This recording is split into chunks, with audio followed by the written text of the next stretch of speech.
आमिर साहब, आज तो सर अदालत में अजब मंज़र था, अजब माहौल था, क्योंकि वहाँ पे एक साहब अचानक नमूदार होते हैं। वो कहते हैं जी मैं वकील हूँ, और फिर उसके बाद वो जिस तरह से बदतमीज़ी करते हैं, कहते हैं जी बाहर वकला खड़े हैं 500, हम देखते हैं आप कैसे हमारे ख़िलाफ़ जो है वो फ़ैसला देते हैं। मुस्तफ़ीन काज़मी साहब हैं, उनके ख़िलाफ़ क्या मामला हुआ वो तो हम अपने जो हमारे रिपोर्टर हैं उनको भी लाइन पे लेंगे, लेकिन सर कुछ सवालात किए गए थे उनका। आज एक तो ये जवाब आ गया कि जो एतराज़ हो रहा था कि बेंच जो है वो सही नहीं है, उस पर एतराज़ हो रहा था, वो आज मुतफ़िक़ा तौर पे मुस्तरद हो गया कि ये बेंच जो है वो बिल्कुल ठीक है। ज़ाहिर है वो इतराज़ तो उसकी कोई वक़्त नहीं है, पर जो बदतमीज़ वकील वहाँ आया है तो उसको बड़ा एक सलीके से डील किया चीफ जस्टिस ने, और को गुस्सा खाए बगैर उसको चलता किया वहाँ से। अब पाकिस्तान बार काउंसिल जो है उसके जो वाइस चेयरमैन है फारूक नायक, जी हाँ, उन्होंने यकीन दिलाया है कि हम बार काउंसिल अब इसके खिलाफ इंज़बाती कार्रवाई करेगी, और मेरा ख्याल वो उसको भुगतना पड़ेगा। इस बदतमीज़ी की तो कोई गुंजाइश है नहीं। और फिर ये है कि वो तो पीटीआई तो उसमें इस तरह से फरीक ही नहीं है, यानी और उनके खिलाफ फैसला क्या होगा और उनके हक में क्या होगा तो उस मामला तो है नहीं। तो अब मामला तो ये है कि वो सदारती रेफरेंस के नतीजे में जो राय दी गई थी, अब उसमें भी एक बड़ा नुक्ता ये है कि भाई रेफरेंस के नतीजे में जो राय दी जाती है वो सुप्रीम कोर्ट का हुक्म नहीं होता, अच्छा, ना वो फैसला होता है, वो एक राय होती है। सही। तो अब लेकिन बहरहाल अब उसको हमने हुक्म के तौर पर नाफिज किया है, तो अब अदालत मामला सुन रही है। अब अली जफ़र साहब ने कहा कि मुझे अपने क्लाइंट जो है उनसे मिलने की इजाज़त दी जाए, हाँ, तो हाई सुप्रीम कोर्ट ने चीफ जस्टिस साहब ने कहा कि ठीक है उनको इजाज़त दी जाए, और जेल हुकाम से कहा कि ताकि उन्होंने कहा जी मैं उनसे हदायत ले लूँ नहीं, अब आके वो पेश हो जाएंगे। तो ये मामला तो मेरा ख्याल है कि 2-3 रोज़ में तय हो जाना चाहिए कि ये 63A की जो तशरीह वो 3 जज साहबान ने की थी वो दस्तूर के अल्फाज के मुताबिक नहीं है, सही है, और दस्तूर के अल्फाज से वो तजाद है, ठीक। तो मेरा ख्याल ये तो मामला तय हो जाएगा। उसके बाद क्या होगा, फिर इसके 26वीं आईनी तरमीम जो है वो कैसे आएगी, उस पर क्या असरात मुरत्तब होंगे, ये फिर बाद में देखेंगे। ठीक है सर। हसीब मलिक साहब हमारे कोर्स, हसीब ये क्विकली बता देंगे। हाँ हसीब साहब। शामी साहब, हाँ जी, आप बताएं आज फिर कंक्लूड क्या हुआ, कब तक जाएगी ये कार्रवाई आगे, और जो वकील साहब थे उनको गिरफ्तार कराया गया या बस बाहर निकाल दिया गया अदालत से?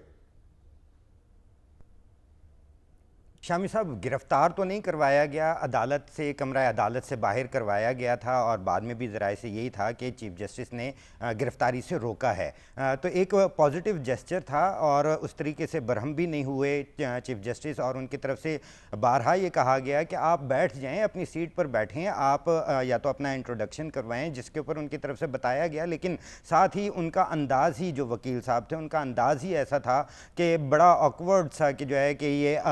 जो बेंच है वो गैर कानूनी है, इसके अंदर बार कौंसल का क्या ताल्लुक है, हमारे 500 से ज़ायद जो वकला हैं वो बाहर बैठे हुए हैं, और हमारे खिलाफ कैसे फ़ैसला आप कर सकते हैं, फ़ैसला करके दिखाएं, तो हम देखेंगे। इस तरह का उनका रवैया था। और क्या वाकई थे इतने शायद वो जी उनका कोई दिमागी मुआयना कराना चाहिए।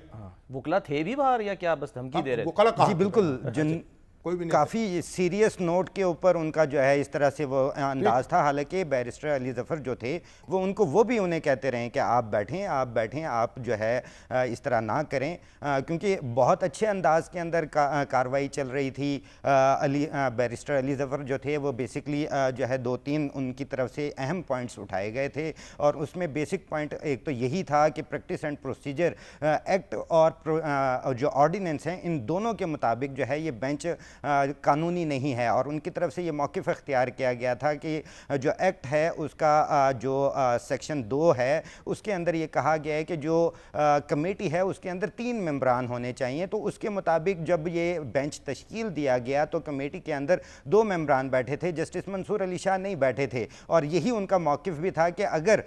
ये बेंच गैर कानूनी है या कानूनी है तो इसके ऊपर पहले फ़ैसला करें ताकि मैं फिर आगे इसके ऊपर जो है वो दलाइल दे सकूं। जिसके ऊपर चीफ जस्टिस की तरफ से अपने दीगर जो जजेस थे, अपने साथी जजेस थे, उनसे मुशावरत की कमरा अदालत में ही, और फौरी तौर पे जो है ये फ़ैसला अनाउंस कर दिया कि जो आपका बेंच के ऊपर एतराज़ है उसको मुस्तरद किया जाता है। दूसरा पॉइंट जो बैरिस्टर अली ज़फ़र की जानिब से उठाया गया था वो ऑथर जज के हवाले से उठाया गया था कि ऑथर जज का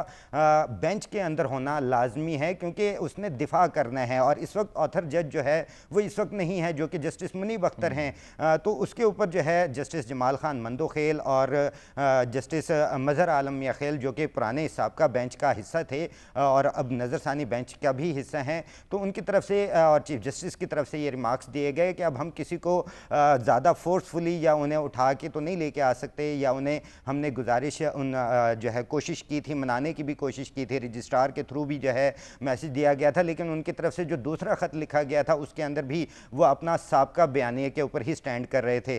जबकि जो बैरिस्टर अली ज़फ़र थे उनकी तरफ से एक और जो अहम पॉइंट था वो ये था कि नज़रसानी की दरख्वास्त है तो इसके अंदर क्यों इतनी जल्दी की जा रही है। बारहा उनकी तरफ से ये कहा गया कि डेली बेसिस के ऊपर इसके ऊपर समातें हो रही हैं, तो ऐसी क्या जल्दी है, जिसके ऊपर चीफ जस्टिस ने कहा कि तकरीबन 2 से ढाई साल हो गए हैं नज़रसानी की दरख्वास्तें आई हुई थी और उसको समात के लिए मुकर्रर नहीं किया गया। तो उसके ऊपर बैरिस्टर अली ज़फ़र का ये कहना था कि नज़रसानी का हम जो अपनी प्रैक्टिस करते आए हैं उसके अंदर एक तरीक़ाकार होता है कि सुनने के बाद जो दरख्वास्त गुजार होते हैं उनको सुनने के बाद जो है फ़रीक़ैन को नोटिस जारी किए जाते हैं, और मैं इधर जो है दलाइल के दौरान जो है फ़रीक़ैन के नाम भी लेना चाहता हूँ, जिसके ऊपर चीफ जस्टिस ने रोका भी सही, लेकिन बैरिस्टर अली ज़फ़र की तरफ से ये बताया गया कि इसके अंदर स्पीकर भी फ़रीक हैं, वज़ीर आज़म भी फ़रीक हैं, और इसी तरह जो है दीगर जो फ़रीक़ैन हैं उनको नोटिस जारी नहीं किए गए और उन्हें तैयारी का भी मौका दिया जाता है। जिसके ऊपर जस्टिस जमाल खान मंदोखेल की तरफ से पूछा गया कि आपको कितना एक वक्त दरकार होगा, तो बैरिस्टर अली ज़फ़र की तरफ से ये कहा गया कि 2-1 हफ़्ते तो दिए जाएं,